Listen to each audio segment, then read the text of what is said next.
Big news from the world of mergers and acquisitions. Johnson Controls and Tyco International have agreed to merge, but here's the rub. It's a proposed inversion deal where U.S.-based Johnson Controls will own a majority of Tyco, but the combined company's headquarters will be in Ireland, where Tyco is based. WSJ reporter Dana Mattioli joins us now to look at the facts behind the merger.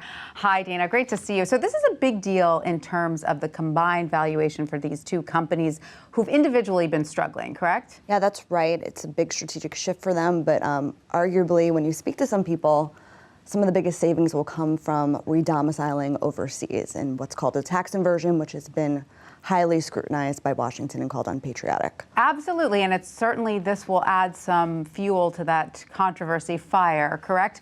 But it is perfectly legal, isn't it? It's legal, but Washington is taking steps to make them harder to come by. We spoke with JCI's CEO this morning, and he says the deal fits within the new parameters that were set, so he's confident that there won't be much pushback.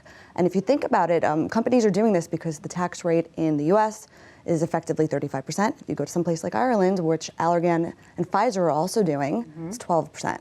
So there's obviously a lot of savings to be had. Obviously a lot of savings. Now, what about embarking on a merger like this in the current economic climate? Is that considered a big deal? It is. It's been a very slow start to the year after having record-breaking numbers in 2015. We had $4.7 trillion in M&A last year, which is just astounding. And then we got into this year, and obviously with the merger, the market volatility, it's so much harder to strike a deal. So this is the first big one we've seen so far, which is kind of remarkable given that it's late January. Right, and then this is pretty much a done deal?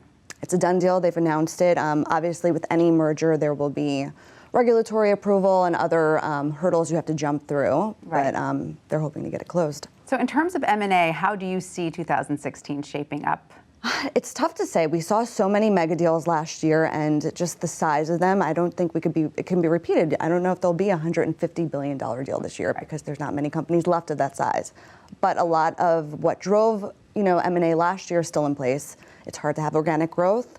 Debt's still relatively cheap, and as soon as the markets settle down a bit, I think we'll start seeing more mergers like this. And if these inversion deals make the tax status favorable, that's another bonus. I'm sure competitors are looking at this with awe. Dana, thank you so much for that.